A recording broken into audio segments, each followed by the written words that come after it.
Summer was coming to an end, but even still, tourists flocked to the island to ride the famous engines.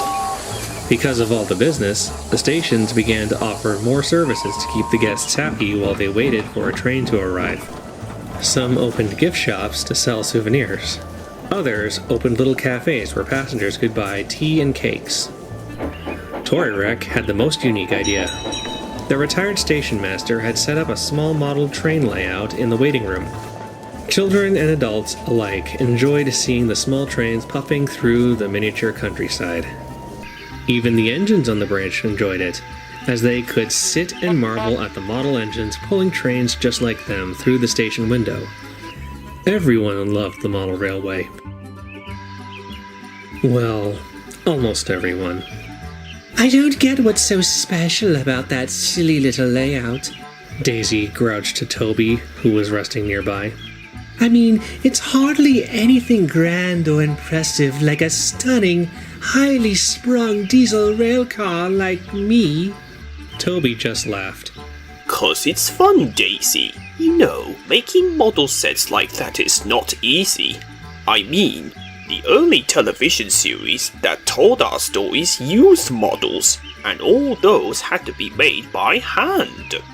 Ew, don't remind me of that. The sets were so bland and looked so fake. Even the model people looked horrible. The only thing that looked good were the smelly trucks and coaches, while all our models looked dreadful. My model looks especially silly. I mean, I look terrible with Boco's wheels under me. Hardly highly sprung if I'm rolling along a layout looking like some filthy common goods diesel. And my goodness, the amount of makeup on my model's face had me look like some dolled-up damsel. As if you couldn't tell I'm a lady in the first place. Toby didn't say anything. He just grinned at Daisy. Now, if they wanted to do this island justice, they'd have filmed the television show right here and we could just recreate the stories written about us. It's called acting after all.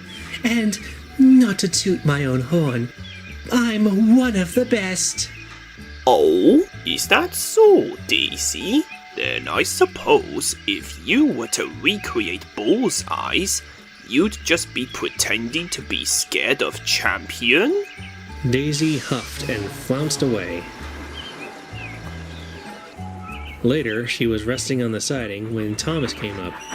He didn't pay Daisy much mind as he began to look at the model railway through the window, watching for a small tank engine pulling some coaches on it. Oh dear, am I the only sane engine left on this railway? What's wrong now, Daisy? Did someone ask what a coach is doing moving with no engine? Or did a little dust get on you? I don't get what you like about that silly little layout, Thomas. It's just a children's toy after all. We engines have more important things to worry about than watching toys move around on some fake setting. And honestly, what's the point of putting all the effort into something like that? I know people need hobbies, but playing with toys, even when they're full-grown adults, is just ridiculous. The Reverend had his own model layouts. Did you think he was silly? Well, that's different. He was a reverend, so he hardly had much work to do anyway most of the week, except on Sundays. The old station master was just walking up the platform with some model railway boxes under his arm and had heard everything. I think I know why you're upset, Daisy. It's because there isn't a rail car like you in my layout. Perhaps I should see if the shop has some in stock. I think that's a splendid idea, sir. I should have known. Oh, that was the reason Daisy was in a mood. Before Daisy could snap a response, Thomas's guard blew his whistle and he puffed away. Me on a model railway?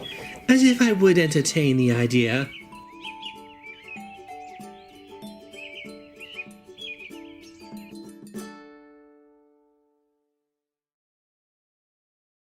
That evening, the temperature dropped, and a thick wave of mist rolled in. Thomas and Percy were called away to help at Ffarquhar Harbor to clear up a backlog of trucks caused by the weather, and Toby was working up at the quarry with Mavis. This left Daisy to handle the evening runs. She worked hard, but it was late when she was able to return to the sheds at Torrywreck. Her driver parked her inside and left. Daisy looked over at the station. Through the mist, she could barely see the layout. A small model train pulling lighted coaches passed by the window and then disappeared out of sight. Ridiculous rubbish. Soon she closed her eyes and drifted to sleep, unhappily so, as the mist chilled her frames. Then Daisy suddenly felt herself moving. She woke with a start and suddenly realized she had no driver in her cab. She crept out of the shed and onto the main branch line. Oh goodness! Someone help! But the station was dark, not a soul to be seen. Daisy felt herself suddenly gather speed. She rounded a corner and disappeared down a long, dark tunnel, where one hadn't been before. Down into the darkness she plunged, speeding along at the same steady pace as if she were running normally. The tunnel seemed to go on for miles before ending. Daisy barreled out into the open and down a misty country track. She looked around, peering through the fog. Nothing felt familiar. Nothing even looked familiar. She rounded a bend and saw a massive cliff to her right. It was so deep and vast she couldn't see the bottom. It was like looking down a deep, dark mine shaft. Goodness me! Where am I? Up ahead, Daisy saw a small crossing with the gates already open. A car was stopped at them. This would have been comforting to the frightened rail car, if not for the fact that the road itself crossed the rails and disappeared over the cliff face. It was a road that went nowhere, and yet a car was stopped at the gates as if waiting for the train to pass so the driver could continue his travels. She rattled through the crossing and raced on. Up ahead, a station could be seen, and people could be seen standing on the platform. Daisy felt greatly relieved. Thank goodness! Help me! Someone stop! Stop! The words died on her lips as she rolled closer. The station was filled with what had looked like people, but up close, Daisy saw they weren't.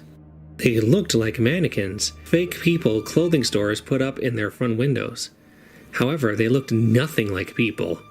Hastily smeared paint glistened on their bodies, and all were posed as if they were waiting for a train. What sent shivers down Daisy's roof, however, were the faces of the passengers. Or rather, the lack of a face. All the passengers were faceless, devoid of anything such as eyes or mouths, smooth and flat like an egg. Horrors! Cried Daisy, and she raced out of the station. Past the station, Daisy rolled into a goods yard. In the foggy distance, she saw lights coming around the bend. They flashed in the night, lights coming from the coach windows. As she drew nearer, Daisy could make out the color of the engine approaching her. It was a small blue tank engine, and she knew only one blue tank engine who pulled coaches. Thomas! Please help! The engine was blue and pulling coaches, but it wasn't Thomas. It was faceless and silent as it rolled along, the coach compartments alight but with no one on board. It rushed past Daisy and was gone into the night. It was then Daisy felt a wave of confusion hit her. She'd passed by steam engines before, but this steam engine had not sounded right. No chuffing, no puffing, not even a whistle or any of that awful clanking sound steam engines made. It had been silent, save for the clattering of its wheels on the tracks. I must be going mad! I must be! She raced onwards until she rounded a bend and dove into another dark tunnel. She'd only just entered when she felt her wheels roll over something. Points? Were those points? It was unmistakable. Those were points. Daisy had just realized this and was about to wonder what points were doing inside a tunnel of all places, when suddenly she rolled over another set of points and violently swerved to the right. She screamed in terror, fearing she was going to hit the edge of the tunnel wall. Only there was none. Daisy rolled into an unfamiliar area. All around her, everything was flat. She could finally see the tracks running alongside her, as well as some coaches and trucks sitting around. She also noticed that something had happened to the tracks below her. The sleepers were resting on nothing but smooth ground, but it wasn't like the concrete floors at the works, but something else. Soon, a pair of buffers appeared out of the gloom. Daisy closed her eyes tight, feeling that she was going to keep rolling until she crashed. But then, suddenly, and slowly, Daisy felt her wheels slow down. She rolled along before coming to a stop at the buffers. Finally! Stopped at last! But the relief didn't last long. Before she could catch her breath, a harsh light shined down upon her. Daisy blinked in surprise, completely caught off guard. Then, from the light, came two massive hands. They slowly descended down towards her, fingers spread open to grab her. Daisy had enough. She closed her eyes and screamed the moment the giant's fingers grabbed onto her side. No! Someone! Anyone! Help me!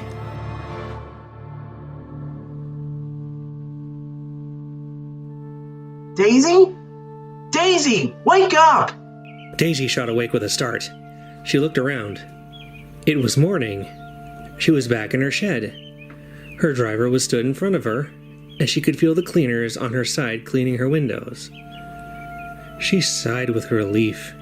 Oh, thank goodness. Oh. Is something the matter, Daisy? Sounded like you had a nightmare or something. Maybe. Her driver just nodded and gave her buffer a pat. Well, it's all over now. A good smooth passenger run will do you good. Oh, but we do need to take the milk today. Daisy shuddered. She wasn't as opposed to the job as she used to be, but she secretly wished she didn't have to. After the cleaners had left, Daisy's driver brought her to the platform and quickly went to get the morning paper. As she was waiting, the old station master came up from the car park. In his hands, he held a model train box. He smiled. Look, Daisy, I just got this from the model shop. He held up the box and Daisy gulped. It was a model rail car that looked similar to her. I think it'll look wonderful on the layout, don't you? Oh, very nice, dear. Daisy said hastily as her driver boarded her cab. Now I must be going. The milk won't collect itself. And she rumbled away. Daisy doesn't find the layout in the station silly anymore. In fact, she hardly talks about it. The branch line engines aren't sure what made her change her tone. But we know, don't we?